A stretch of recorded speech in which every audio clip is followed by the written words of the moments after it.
we need to have a realistic discussion about Charles Oliveira's future after UFC Rio. Okay? And yes, he had an amazing performance in front of his home crowd, his fans. I love the performance, okay? It was a vintage Charles Oliveira performance. Walked down Mateusz Gamrot like he had no fear and submitted him in the second round, which nobody has done to Gamrot before. Gamrot's fought some amazing grapplers, amazing fighters. Nobody was able to do that to Gamrot and make him look so easy, like he wasn't any challenge at all. I think Gamrot is still a tough matchup for anybody in the UFC lightweight division. Okay, I think he's a very tough matchup for just anybody. He has a tricky style. For Oliveira to do that, to be the first to submit him, is amazing. But we need to be realistic about his future. I'm seeing people talk about how he's back. He's back in the mix. He is not back in the mix. I'm seeing people say, oh, he's going to get the belt back. He is not getting the belt back. Oh, he beats Ilya in a rematch. He is not rematching Ilya, and if he does, he is not winning. Okay? What he is he's fighting Max Holloway for the BMF belt. And that's even a tricky matchup for Charles. It's not like he has no method of victory. There's no path to victory for Charles. It's not that. I think he has a realistic chance of submitting Max Holloway. I don't think Max Holloway has fought an offensive grappler like Charles with the jiu-jitsu abilities that Charles has, but also an offensive wrestling game. The only person that comes into mind is like Frankie Edgar and Brian Ortega. Both guys, Ortega doesn't have the takedowns, and Edgar does not have the submissions. Oliveira has both of those, and he would be a tough test. I do want to see how this plays out, but realistically, if we're looking at this matchup, Max Holloway has a lot of advantages. His footwork is so much better. He's so much faster and more accurate on the feet. I know he watched that fight, saw the shots Gamrot was landing on Oliveira. Of course, he saw the Ilya fight, all the past Oliveira fights, and he's thinking to himself, oh yeah, I'm taking this matchup. And he immediately accepted this matchup because he knows Oliveira is very, very exploitable on the feet. And I understand that as well. So looking at this matchup, if they do make it, which I love this idea. Oliveira deserves to fight for the BMF belt. He deserves to win the BMF belt. He is a bad motherfucker, okay? But I just don't think he's going to be able to pull it off against Max unless it's an early submission. Max has amazing cardio. Oliveira, he does have good cardio, but it's not like Max's, where he's able to have the output that Max has. But Oliveira he does have some good tools to fight Max Holloway with. You know, he does chop the leg, he does kick the body, and that pressure is going to be good. But I could just see Max Holloway picking up Charles.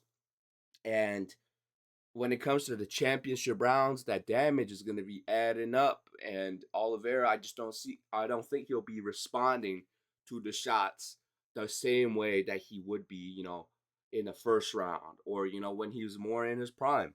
So looking at this matchup, I'm thinking it's going to be a Max Holloway late TKO. He could even submit Oliveira. Max Holloway has really good jiu-jitsu. It's really underrated because he never gets to use it. He has amazing ability to get up from the ground. Whenever he gets taken out, he pops right back up. And he's not like Gamrot in a way where Gamrot fucking gives up his ass, opens up his back. Max Holloway will just pop up to his feet. And for somebody like Charles, I'm not liking the chances of him being able to impose his grappling in the way that he needs to for him to win this fight. So early prediction, I'm thinking it's a Max Holloway late TKO. Okay? But let's talk again about the other possible matchups. He isn't championship material anymore. He's just not. Like, think about the Ilya matchup. Ilya probably made, if they rematched, that I don't see how Ilya could do it faster than, their first fight. But, man, I don't think that's getting out the first round. Unless Charles lands a lucky shot, I don't think he's got about a 3% chance of winning against Ilya.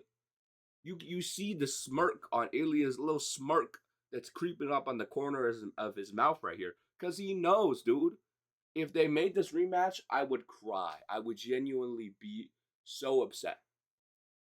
But if Ilya leaves the division, chases down Islam, and we're looking at, a vacant title situation, I don't think Oliveira is going to be the first call to make.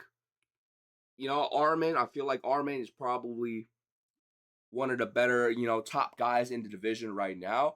If they're doing a vacant title fight and Oliveira is involved, I don't think he's winning that. Because unless it's Justin Gaethje, which would be just the most ridiculous matchmaking, but it's probably gonna be someone like Arman, someone on that level. And even though their first fight was close, and I do think Oliveira won that fight based on the effective grappling that he did, being closer to finishing his submissions and doing effective grappling. That's what he did.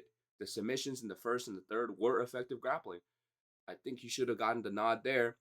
But Gamrot isn't Arman, okay? Arman is somebody that's improving. I don't think Gamrot knows how to improve. Arman is getting better. I feel like in the fight against Dan Hooker, Arman is going to show levels.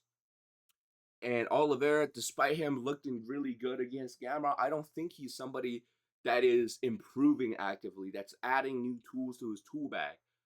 What I think he is he is the gatekeeper at lightweight now. He is that crafty vet that's gonna be an amazing gatekeeper. You know why? Because he's gonna be dangerous for anybody, but it's not an unapproachable matchup. It's not like a Gamrot that would smudge you. Like if he's going up against Dan Hooker, that would be a great fight. That would be a fight that, if Dan Hooker gets past Arman, it could make sense. It could make sense. And this would be an approachable fight for Dan Hooker. Same with Paddy Pimblett. This would be an amazing matchup. If they don't do that Max Holloway fight, this would be a matchup that makes sense.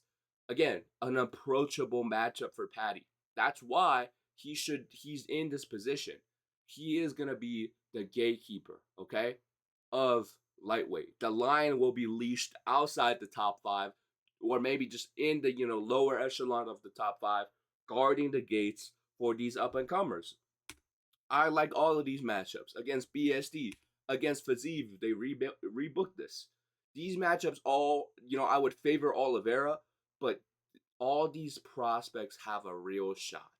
And that's the best type of contender versus vet matchups where it's like, okay, this is going to be hard, but it's approachable and it gives the prospects a chance to show their level.